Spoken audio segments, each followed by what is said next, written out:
Hi buddies, Punarvas Jayakumar here. How are you doing? So guys, I just found yesterday evening a file which is the MCQ questions of the November 23 DT Inter paper. So please watch this video fully, like this channel and share this video with others. What I'm going to discuss now is a very important thing. CA Inter paper which happened November 23, very recently. MCQ paper. So I think some student would have brought the MCQ paper home by mistake. So I found it uploaded somewhere in one of the blogs. I found it's not available openly outside like that. In some blog I found it where that student had mentioned that he had by mistake brought some random anonymous thing. So anyway, so this is the actual MCQ paper of CA Inter DT. So that student by mistake would have carried it. So we have got the paper now anyway. So I just got it yesterday evening. So I thought let's discuss today. Anyway, after our amazing team played well yesterday, it's okay. After so many matches, one match has to go bad. Unfortunately, law of averages catch up and it happened to be in the final. So then evening I found this where I was just browsing and then I thought let me do a video today. Okay, so cool. So guys, let's see. In fact, to be honest, the questions are little tricky. It's not straightforward. Some are straightforward, some are tricky, but it's good. It's good. So obviously, I'll not be doing the GST portion. I'll be doing only the income tax portion. Okay. Yes. So Mr. X is a foreign citizen. Since 1999, he comes to India every year in the month of April. So I'll only be discussing the MCQ questions now. Okay. Right. Because yesterday evening I thought I'll just solve it here only with you. So that is the one thing. Other paper we'll see later, we'll probably discuss. He's a foreign citizen, okay, since 1999. So now it is 2023. Assessment year 23-24 means financial year 22-23. So for so many years, from 1999 onwards, 20 plus years, he comes to India every year in the month of April and stays for 105 days. His residential status for the assessment year 23-24 is, come on guys, what would be the residential status? Is it resident but ordinary resident, resident and ordinary resident, resident but not ordinary resident, deemed resident, non-resident? So it either should be A or B. This is what the student has marked in all these answers that student has marked already. But let's see, whatever answer he or she had written has been marked, but we have to see whether what is the correct answer. Let's see. So if you see the residential status, so those of you who have my classes will know this, and we had made this chart if you remember. So two basic conditions have to be followed guys. Condition number 1, stay in India for greater than or equal to 182 days in the previous year, or stay in India for greater than or equal to 60 days in the previous year. So previous year will be 22-23. So in this particular question, did he stay for 182 days in the previous year? No. So this first condition will go. Second condition, did he stay in India for greater than or equal to 60 days in the previous year? 22-23. Yes. And mind you, 365 days or more in the last 4 years. Both the conditions must be satisfied. He comes to India every year for 105 days. So 4 years means before 2022-23, that is for 18-19, 19-20, 20-21, 21-22, for 4 years. Did he stay? Yes. 105 into 4. That is 420 days he has already stayed. But here what is the scene? 365 days. So are you first of all a resident? Yes. Next I should check, are you a resident but ordinary resident? Resident but not ordinary resident. So for that we have to see the dual conditions. At least one basic condition has to be followed. Has one basic condition be followed? Yes. Now the double conditions. What are the double condition, additional conditions? You should be a resident in India for 2 previous years or more in the last 10 previous years. So obviously guys, he's been coming every single year for 10 years. So is he a resident in India for 2 previous years? Yes, he is. Because he is again following the condition, this condition, and he is following. Correct? 105 days he is coming every year. Then second, stay in India for 730 days or more in the last 7 previous years. 730 days in the last 7 previous years. So every year if he comes 105 days, every year if he comes 105 days, Do it. 105 into 105 into 7. It comes to 735 days. Awesome. It comes to 735 days. So stay in India for 730 days or more. So 7 years into 105, what do you say, days every year, right? Yes, 105. 105 days into 7 will be how much, guys? 735 days. So is he a resident and not ordinary resident, or resident and ordinary resident? Additional condition also followed. Both the additional conditions followed and one normal condition followed. Hence, he will be a resident and ordinary resident. Yeah, he will be a resident and ordinary resident. This is the same. Got it, my dear friends? Simple. Next, compute the deduction allowed under 80D of the Income Tax Act to Mr. Dinakar, assuming he does not opt for 115 BAC. Because if you opt for 115 BAC, these chapter 6A deductions and all, you will not get majority of it. Anyway, so basically now I need to check. Let's see. Premium paid for an insurance on the health of spouse who is 43 years of age, 15,400. Premium paid for the insurance on the health of the father who is 67 years of age, 25,000. 67 years of age. Father is a senior citizen. Medical expenses paid by Dinakar using credit card for the treatment of his father who is resident, 30,000. And mother who is 63 years old, again 15,000. Again, she is a, what do you say?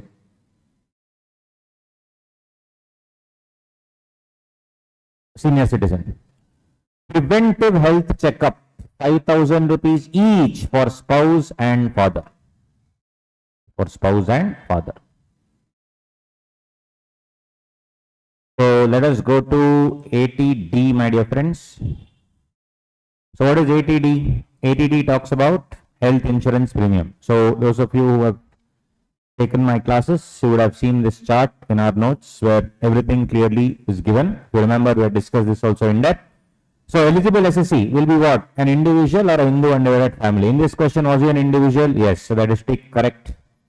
What is eligible expenditure? Medical insurance premium, central government health scheme, preventive health checkup and medical treatment for specified persons.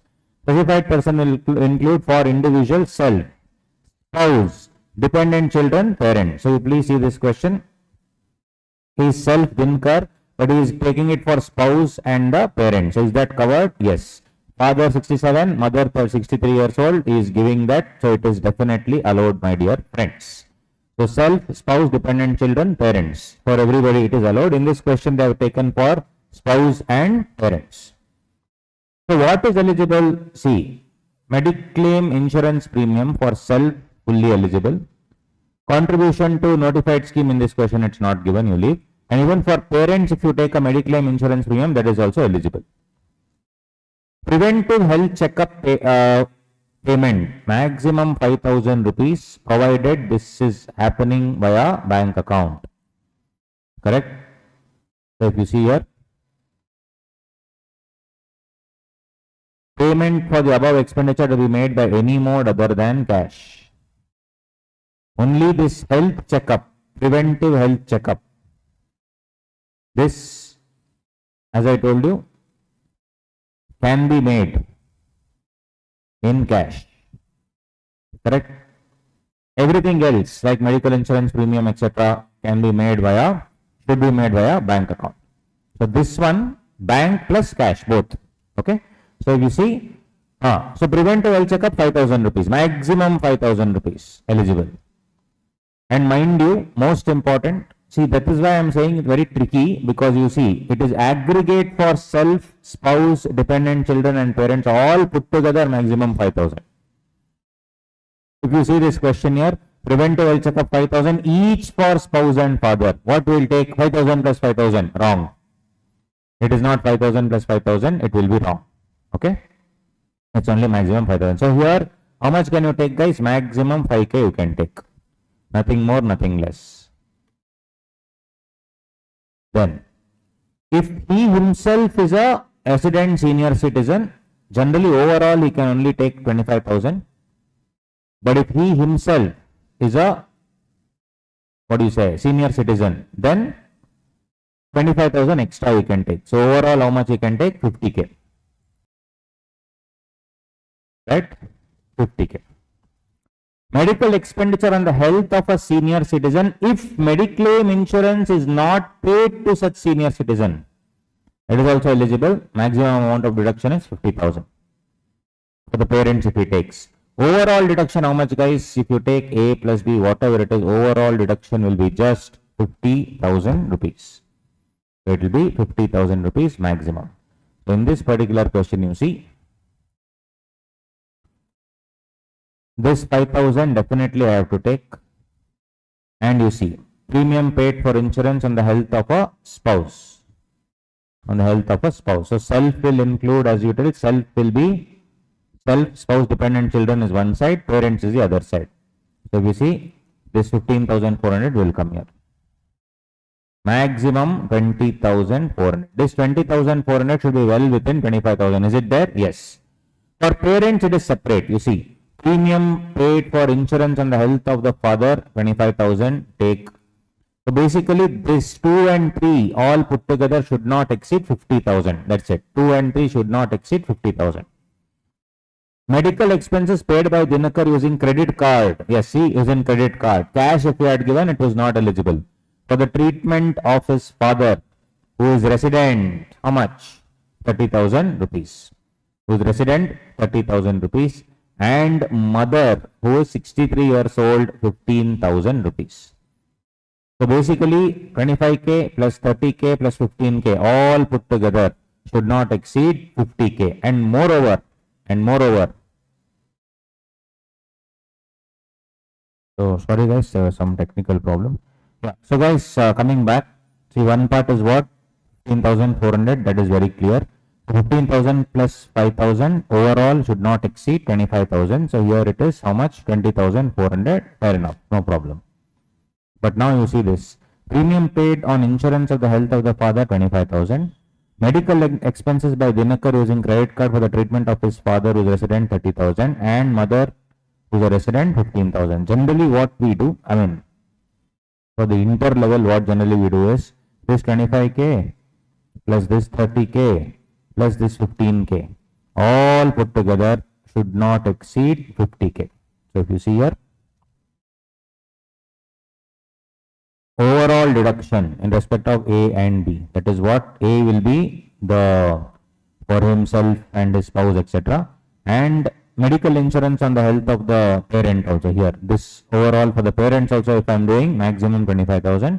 And medical expenditure on the health of a senior citizen also is overall 50,000. And we have seen A plus B put together should not exceed 50,000. So there is one catch. Generally, if you do that, what will happen? You see here, in this particular question, what will happen? 25,000, 30,000, 15,000, 55, 65, 70,000, but maximum it is 50,000. So ideally, I mean, if you just don't want to read full in depth, what you will write? 50 plus 20,400, you will make it 70,400 and come back. Right? But in my opinion, this is wrong. I'll tell you why. You see, if you read the section very clearly, one is insurance for your parents. In the question, what is insurance for your parents, my dear friends? 25,000 for your father. Insurance for the father is 25,000. Okay, this is agreed. Fine. So this plus other things should not exceed 50,000. Now, what are other things? C or B? Medical expenditure on the health of a senior citizen if Mediclaim insurance is not paid. This medical insurance will be applicable only if the medical insurance is not paid. Now, Dinakar has mother and father. For father, already medical insurance premium is paid. So, medical expenditure for father will never come. Agreed or not? Medical expenditure for father will never come. That will leave. So, which means medical expenditure for mother will come. So, here this will only cover medical expenditure for mother, nobody else. So, in this particular question, that's why it's a little tricky question. I appreciate the institute. Medical expenditure paid by Dinakar using credit card for the treatment of his father who is a resident will not come. Medical expenditure for mother will come, 15,000. So, 25,000 plus 15,000. This 40,000 should not exceed 50,000. Is 40,000 exceeding 50,000? No. So, according to me, the answer should be 40,000. As per the Dirac analysis, the correct answer is 40,000 plus 20,400. So, which will be 60,400, my dear friends. According to me, it should be 60,400. Because generally what people will do at the inter level, hey, you add everything, 25,000, 30,000, 15,000, all should not exceed 50,000. Okay, then 50,000. 50,000 plus 20,400, 70,400. But if you see the nitty-gritty, I done it in class also, if you remember. You see each and every point that is there. Mediclaim insurance on the health of a senior citizen, if mediclaim insurance is not paid, or mediclaim insurance is not paid, no, for whom? For mother. So only mother amount you should take, not the father's amount. Father's amount will never come. So ideally, this father's amount should be fully ignored. So only mother's amount of 15,000 should be taken. That is what it is. So how much will it come? 60,400. First one, resident and not ordinary resident. This one, in my view, it should be 60,400. Okay. Guys, it is not some post-mortem. Please do not think, oh, I did this, oh, I did that and all. Don't think. So what I just thought, I'll just solve it along with you now here in the class. It's better. That's it. Don't sit and do what I've already written like this. Will I get marks? Will I don't get marks? What is done is done. I'm just doing an analysis of the paper just to tell you how questions are tricky. So do not take it very lightly. Income tax is going to be tricky only. Next. The total income of LMN HUF comprised of LTCG under 112 of the Income Tax Act, 35 lakhs, and income from interest on fixed deposits, 210 lakhs. Calculate the amount of surcharge, assuming they do not offer 115 BAC. This is in my introductory chapter, along with the RTP which came later, right? If you remember. For those of you who had got my Google Drive classes, in the RTP there were some amendments which I had sent the video to you.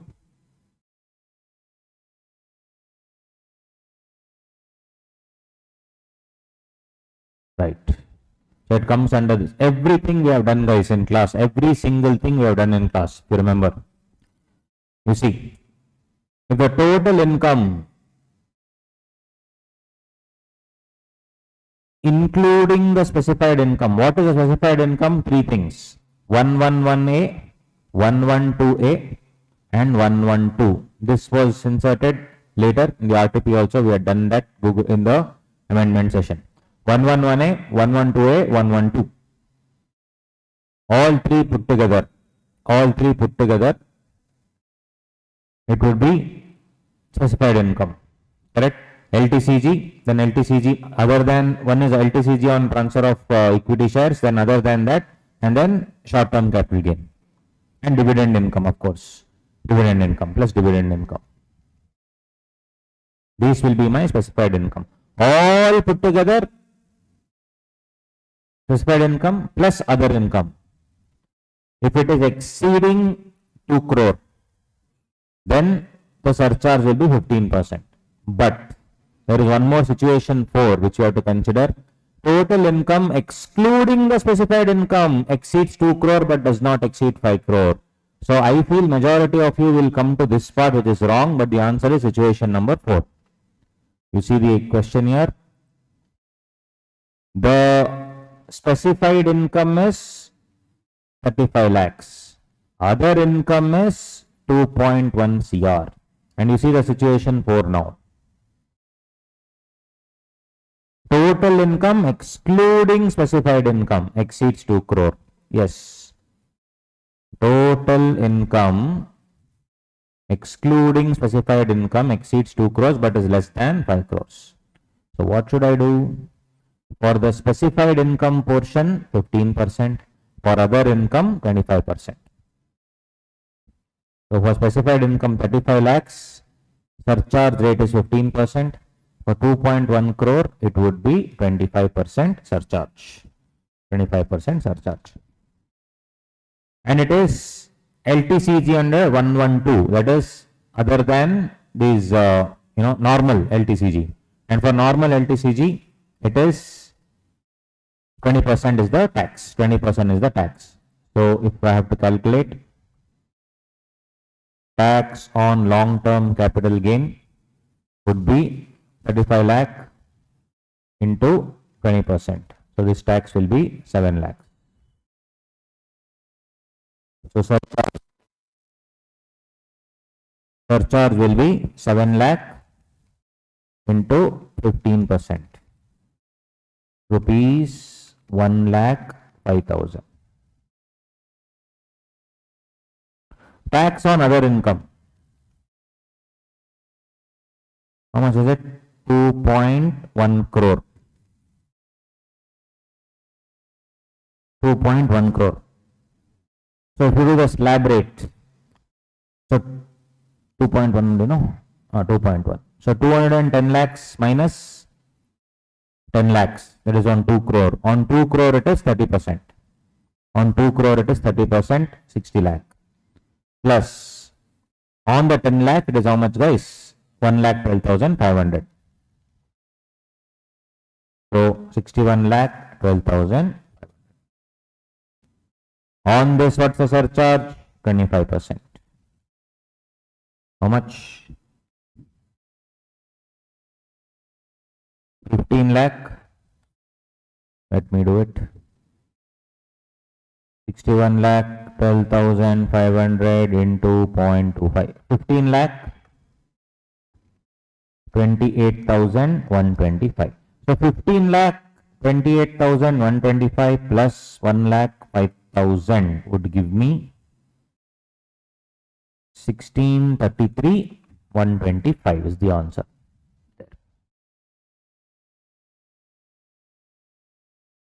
1633,125.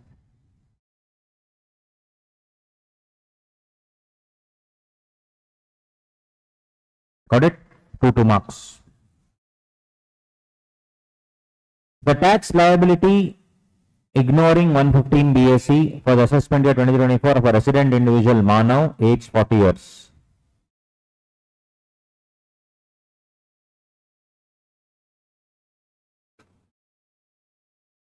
Having earned LTCG, he has no other income, 4,50,000 on sale of plot of land during the previous year.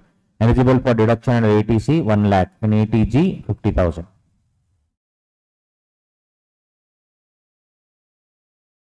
Is all these things. So guys, what is LTCG? He has no other income. On sale of land, so it comes under 112. So LTCG will be 4,50,000. Generally, you will get, what do you say?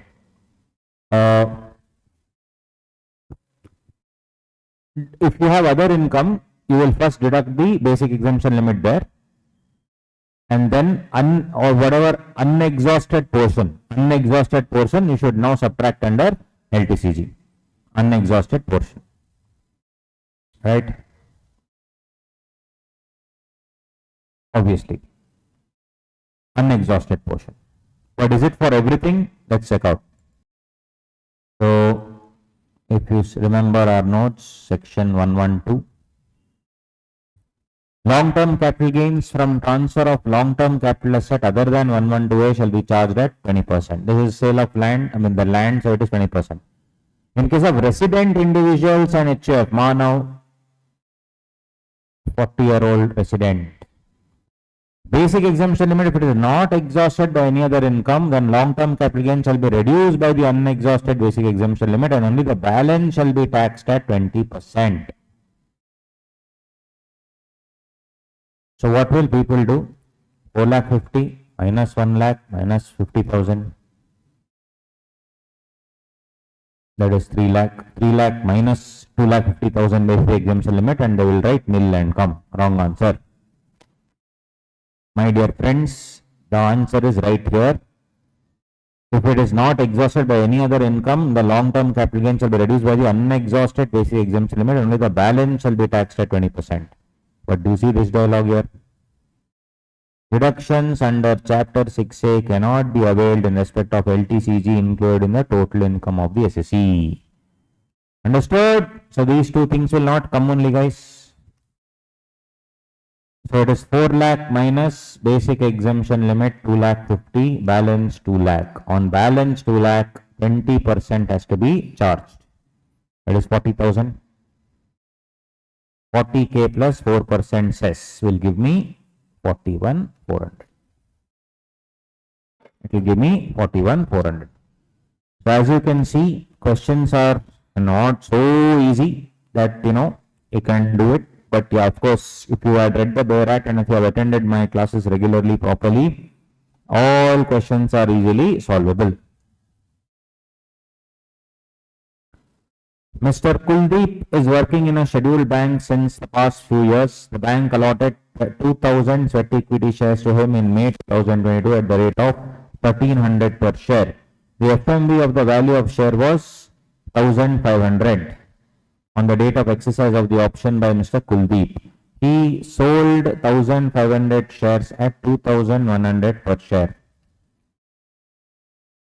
at the registered stock exchange. Assume STT has been paid. Taxable income.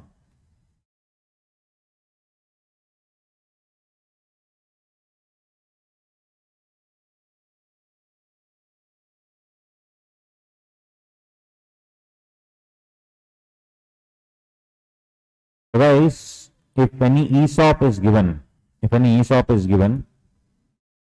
the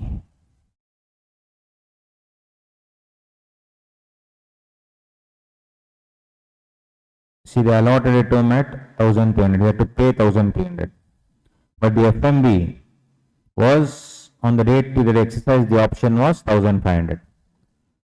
So, as per section 17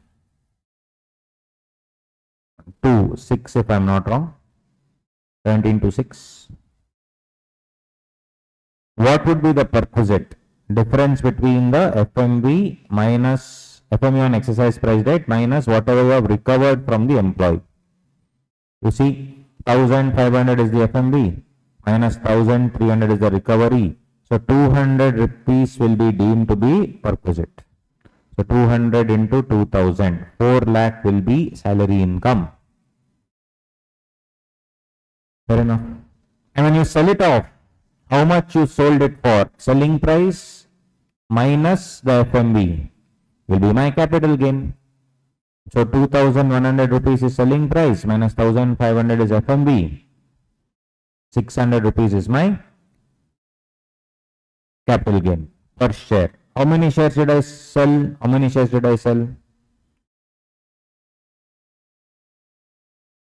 1,500.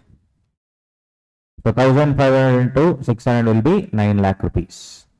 So 9 lakh rupees will be my short-term capital gain and 4 lakh will be my salary income.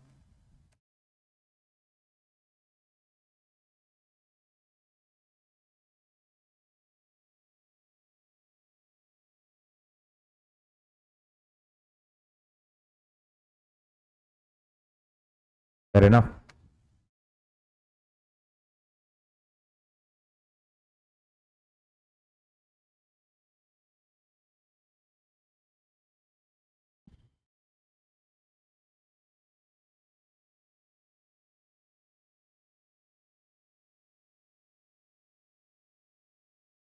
Following transactions compute the total income of total amount of capital nature and revenue nature. Purchase of furniture with no intention to resell but sold under change circumstances. Okay, when I buy furniture, do not have any intention to resell it, but I sell it under change circumstances. It can never be revenue, guys. I purchase furniture, I am using furniture, I sell it for furniture. It is of capital in nature. It will obviously the income will not be taken in the P&L account. It will be adjusted in the depreciation account itself, right? When I am doing it in the block concept. So it is definitely capital in nature. Receipt of liquidated damages directly and intimately linked with the procurement of a capital asset, which leads to delay in coming into existence of the profit-making apparatus amounting to 2,50,000 rupees. So, any liquidated damages that you pay directly or indirectly for the existence that profit-making apparatus, that instrument, that asset is coming into force still, but it has not yet come, because of which there is a huge delay. So when there is a huge delay, whatever amount that I pay for it, because the asset has still not come, so that amount that you pay, damages, would obviously be capital in nature. There are decided case laws to support this, so no problem.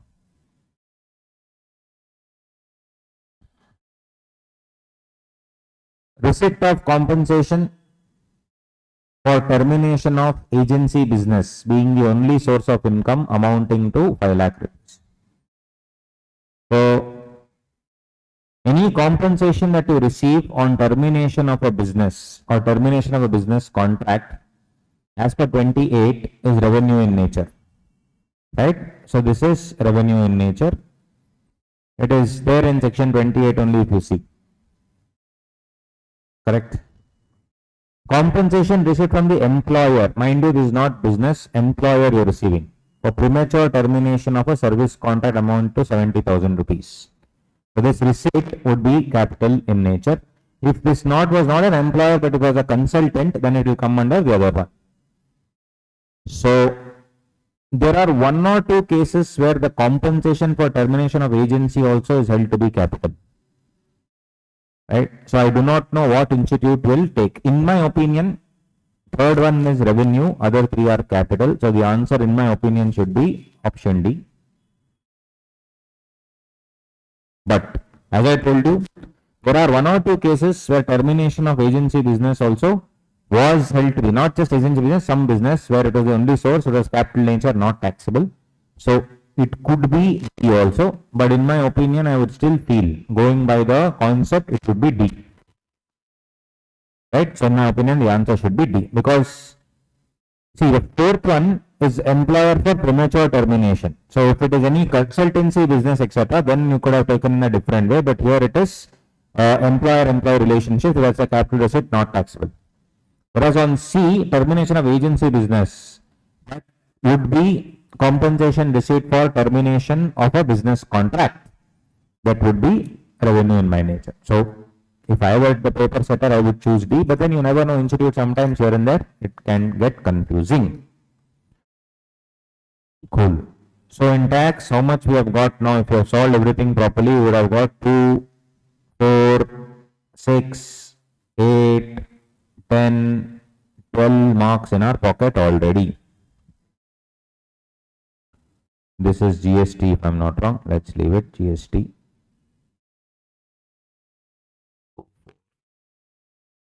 Six marks GST given.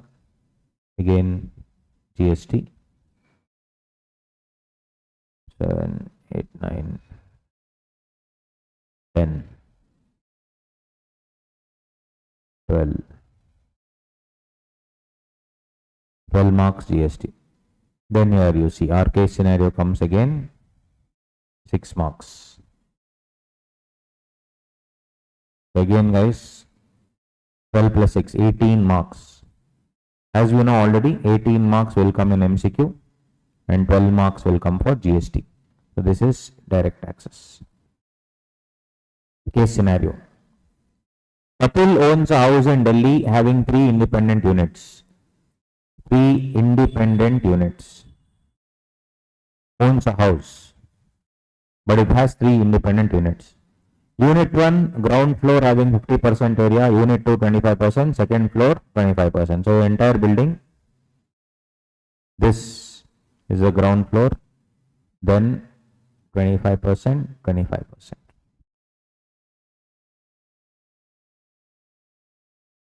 Unit 1, okay, unit 1 is ground floor, unit 2, first floor, unit 3. Unit 1 is let out for residential purpose to Ankush on a monthly rent of 20,000 rupees. So this is a let out property, 20,000. However, the same remained vacant in the month of March 23. Okay, is let out for the entire year, but March vacant and could not be used. So guys, generally if it is vacancy, it's a normal vacancy where assuming this fellow left, so you should only compute for 11 months. Further, in the month of November 22, Ankush tenant visited Chennai for 21 days for some work and he could not reside in the unit 1 for 21 days. However, the possession remained with Mr. Ankush. Obviously, guys, if you if you are staying in a house and if you travel, and then can you say, sir, I did not pay, I was not staying in that house, I'll not pay rent? No. Only this March 23 could not be used, it says. So basically, that you can take it only for 11 months then, assuming it from the beginning, 11 months till March 23. Till February 23, you can take. March 23, not there, leave it. But then November 22, that fellow went for 21 days to Chennai. So can I say that no rent will be paid? No. So that is a point which can be ignored. Unit 2 is occupied by Atul throughout the year. This is self-occupied property. Unit 3 is used by Atul for the purpose of his business or profession. Okay, so this is what? 25%.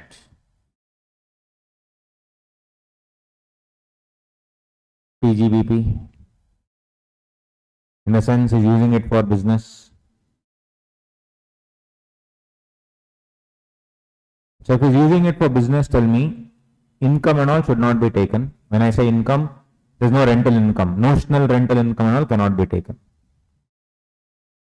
But I'm using it at my office, no problem. All the expenses towards the office, can I take? Yes. If I pay some municipal tax, etc. for that particular area, can I take? Yes. Other things, municipal valuation, 3 lakh, municipal value. Fair rent, 4 lakh. Standard rent as per rent control act, 4 lakh 50. Ground rent paid during, these are all other expenses, ground rent, municipal taxes, maintenance expenses, interest, okay, we will see.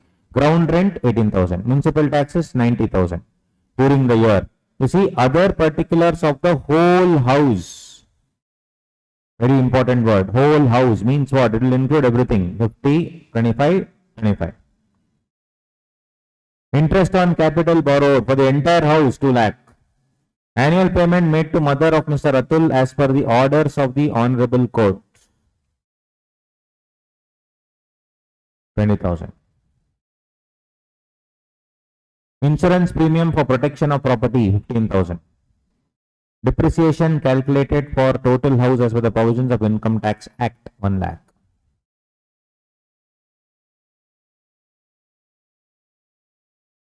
So house, it's your own building. You can take it as your building. Depreciation for the entire house, but what will be allowed as for PGBP? Only that particular portion. Gross income from PGBP, 7,95,000. No expenditure on notional house rent or other expenses relating have been deducted while computing the income from profession. While computing the 7,95,000, he has not deducted the other expenses. They have given a hint, which means we should take it into account. And mind you, in PGBP, when I have a house, notional house rent and all should not be taken. Expenses should be taken, but you cannot say that this is a notional house rent, opportunity cost, all that and all will not be allowed based on the above facts. This is the entire thing. So once if you do the entire sum, you will get the answer. I think this I have already solved. Let me just show you that. Yeah.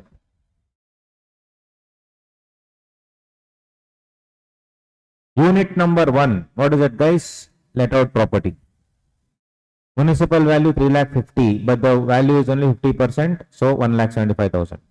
Fair value 4 lakh into 50,000, 2 lakh. So this or this, whichever is higher, 2 lakh. Municipal value or fair value, whichever is higher, and whatever value I get, that and standard rent, whichever is less. Standard rent is 4 lakh 50 into 50%, 2 lakh 25. This or this, whichever is less, 2 lakh. Then this or actual rent, whichever is high. What is actual rent? 2 lakh into 11 months, 2 lakh 20,000 rupees. What is higher? 2 lakh 20,000. So what is the Gross annual value 2,20,000 less municipal taxes 4,50,000. Net annual value 1,75,000.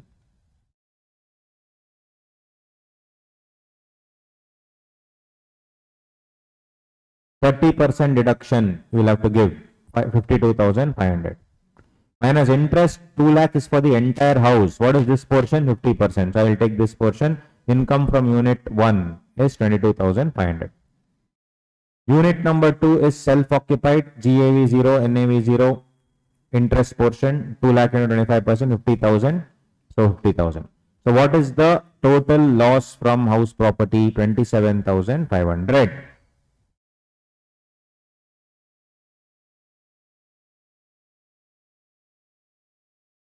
Gross income from PGEP 7,95,000. They have told other expenses relating to house have not been taken. So now we have to take ground rent, maintenance, insurance, municipal tax, depreciation, interest on capital, all that we have to take.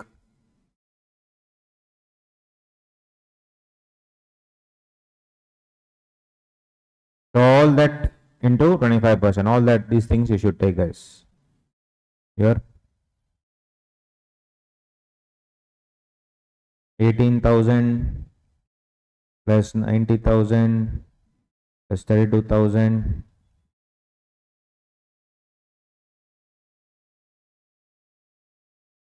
Depreciation 1 lakh. Insurance premium paid 15,000.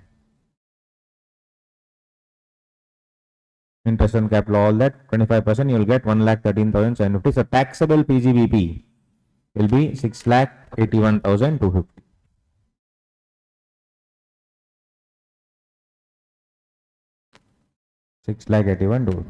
What would be the income all under the head? Our income from house property in the hands of Mr. Atul. Sorry, gross total income of Atul 6,81,250. How will it come, guys? So if you see,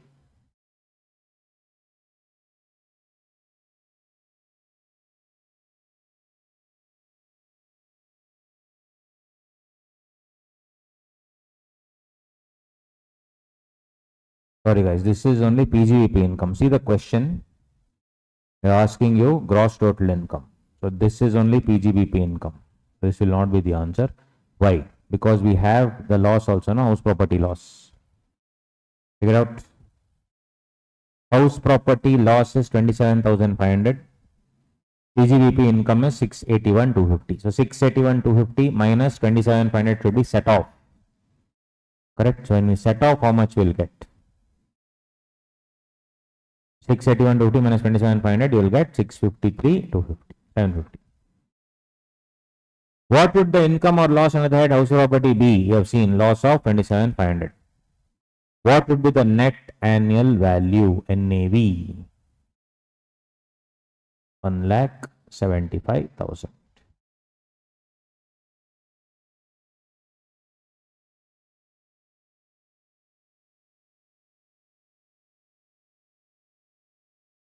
So NAV is 1,75,000. So guys, in this question, in the answer, I have ignored one point on purpose because it is little CA final level, this one. Annual payment made to mother of Mr. Atul as per the orders of the Honorable Court. So this is a concept of, I had explained it in the basics only, but nevertheless, it is a slightly higher concept, which, let me just show you.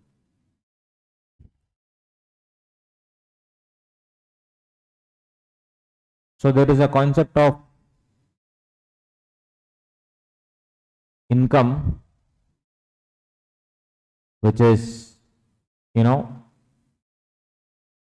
one is diversion of income and one is overriding title. One is this one, diversion of income, one is application of income. So diversion of income means parting with the income at the source and cannot be taxed in the hands of the recipient. He is foregoing his income. So you see, it's there in my notes on the initial pages. Mr. X inherits a property subject to the right of residence in favor of his mother Any amount paid out of sale consideration of such property to the mother for relinquishment of her right should be considered as diverted at source by overriding title. So basically, the court has ordered the son to pay some annual maintenance to the mother. Court has ordered. So whatever that you are paying your mother, it is an income, and they are telling that whatever income you get in that 20,000, which you should go to your mom, only then you will be considered as the owner. So that case, whatever I receive as rent, no, in that one portion has to go to my mother. That is diversion of income overriding the title. Title means ownership. So the court is only asking me to divert that income, 20,000. So if I receive 2,20,000, of which 20,000 I am diverting, should I pay tax on 2,20,000 or only 2 lakh?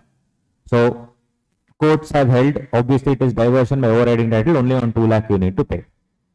Whereas application of income is what? I receive money, 2,20,000 from the tenant. I can apply, I can give it to my dad, I can give it to my daughter, I can give it to my son. That's my wish. That's a different thing. That is called application of income. So if I receive 2,20,000 and I distribute to many people, I don't care. Tax is paid on 2,20,000.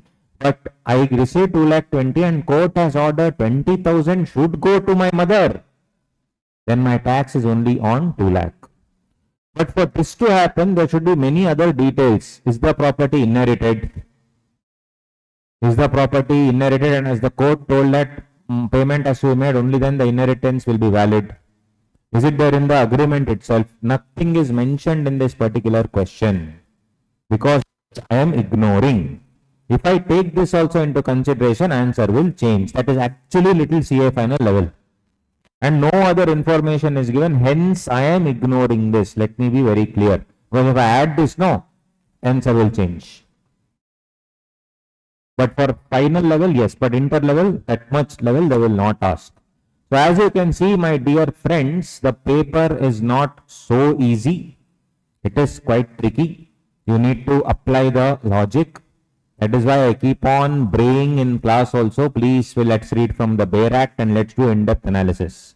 And I am happy to say that everything we have covered in our class. For those of you who have attended my classes properly, regularly, sincerely, this paper will be a breeze. I just wanted to do this so that you will understand what all areas, what all questions are coming. Hope you liked it, my dear friends. Thank you so much. Come on, fist bump. Awesome. So please write your comments below what you felt about the paper and other things. Whatever you feel, please comment. I will also, me and my team will definitely reply. On that note, take care, guys. Bye.